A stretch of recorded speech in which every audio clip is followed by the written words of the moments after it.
खबरवारी। बिहार के शिक्षा मंत्री के बिगड़े बोल से पूरे देश के संतों में उबाल है। राम भक्तों में गुस्सा है, कोई माफी मांगने की धमकी दे रहा है तो कोई मंत्री पद से बर्खास्त करने की मांग कर रहा है। जी हां, बिहार के शिक्षा मंत्री ने रामचरितमानस को नफरत फैलाने वाला ग्रंथ बता दिया है। फिर क्या था, राम भक्तों ने नीतीश के मंत्री के खिलाफ मोर्चा खोल दिया। बीजेपी ने भी प्रहार करने में देरी नहीं की। देखिए नीतीश के मंत्री का रामचरितमानस पर नफरती ज्ञान।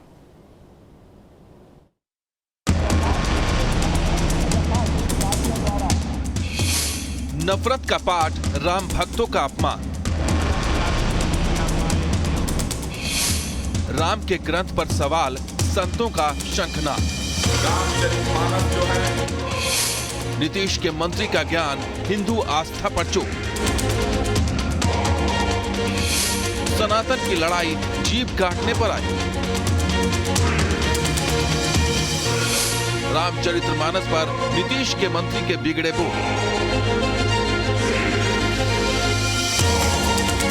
बिहार में भगवान राम के नाम पर एक बार फिर से सियासी बखेड़ा खड़ा हो गया है। हिंदू आस्था पर चोट कर वोट की सियासत गरमा गई। नीतीश सरकार के शिक्षा मंत्री के नफरती ज्ञान से राम भक्तों में गुस्सा है। बीजेपी और संत समाज भी आग बबूला हो चुका है। लालू की पार्टी के नेता और बिहार के शिक्षा मंत्री ने राम भक्तों की आस्था पर सवाल खड़े किए हैं। भगवान राम पर आधारित ग्रंथ को नफरत फैलाने वाला ग्रंथ बताया है। नालंदा ओपन यूनिवर्सिटी के दीक्षांत समारोह में छात्रों को संबोधित करते हुए बिहार के शिक्षा मंत्री ने यहां तक कह डाला कि रामचरितमानस समाज में नफरत फैलाने वाला ग्रंथ है। चंद्रशेखर यही नहीं रुके, उन्होंने मनुस्मृति को समाज में जहर बोने वाला ग्रंथ करार दिया है। ये जो ग्रंथ हैं नफरत को बोने वाले, एक युग में मनुस्मृति, दूसरे युग में रामचरितमानस और तीसरे युग में गुरु गोवलकर का बंच ऑफ थॉट, ये दुनिया को हमारे देश को, समाज को नफरत में बांटती है। नफरत देश को महान नहीं बनाएगा, जब भी कभी महान बनाएगा तो मोहब्बत ही बनाएगा। बिहार के शिक्षा मंत्री चंद्रशेखर के बयान पर संत समाज गुस्से में है। संतों ने नीतीश कुमार से चंद्रशेखर को तत्काल बर्खास्त करने की मांग की।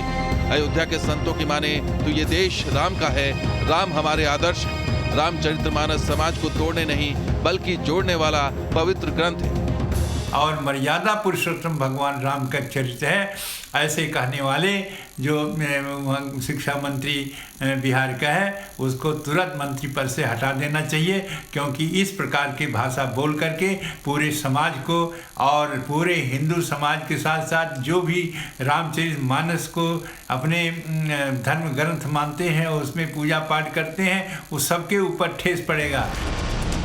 राम ग्रंथ की लड़ाई अब जीभ काटने तक पहुंच गई है।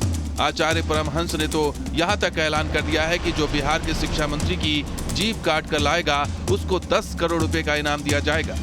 एक हफ्ते के अंदर इनको मंत्री पद से बर्खास्त किया जाए और ये क्षमा मांगे। अगर ऐसा नहीं होता है तो मैं 10 करोड़ का इनाम घोषित करता हूं, जो बिहार के शिक्षा मंत्री चंद्रशेखर की जीवा काटेगा। इस तरह की बयानबाजी कदापि बर्दाश्त नहीं की जाएगी। रामचरितमानस जोड़ने वाला ग्रंथ है, तोड़ने वाला नहीं। उधर बीजेपी भी नीतीश आरजेडी पर हमला करने से नहीं चुकी। बीजेपी ने चंद्रशेखर के बयान को तुष्टीकरण और हिंदू आस्था को ठेस पहुंचाने वाला करार दिया है। शहजाद पूनावाला ने कहा है कि यह बयान वोट बैंक के लिए आरजेडी का प्रयोग है, संयोग नहीं। बिहार के एजुकेशन मिनिस्टर, आरजेडी के नेता, शिक्षा मंत्री कहते हैं कि रामचरितमानस ये नफरत फैलाने वाला ग्रंथ है। बार बार इस प्रकार से हिंदू आस्था पर करो चोट ताकि मिले वोट बैंक का वोट। ये वही आरजेडी है जिसे पीएफआई और सिमी में तो कोई आतंकवादी नजर नहीं आता। पीएफआई और सिमी की पैरवी करते इनके वरिष्ठ से वरिष्ठ नेताओं ने बयान और वक्तव्य दिए थे। ये वही इकोसिस्टम है जो बार बार हिंदू आस्था पर चोट करता है। बिहार में राम भक्तों के अपमान का ये कोई पहला मामला नहीं। आरजेडी के नेता इससे पहले भी राम भक्तों की आस्था को ठेस पहुंचा चुके हैं। चंद्रशेखर से पहले जगदानंद ने कहा था कि राम मंदिर नफरत की जमीन पर बन रहा है। आरजेडी नेताओं के यह बयान नीतीश कुमार की मुश्किलें बढ़ा सकते हैं। आने वाले दिनों में संतों के गुस्से का सामना उन्हें करना पड़ सकता है। Team news nation.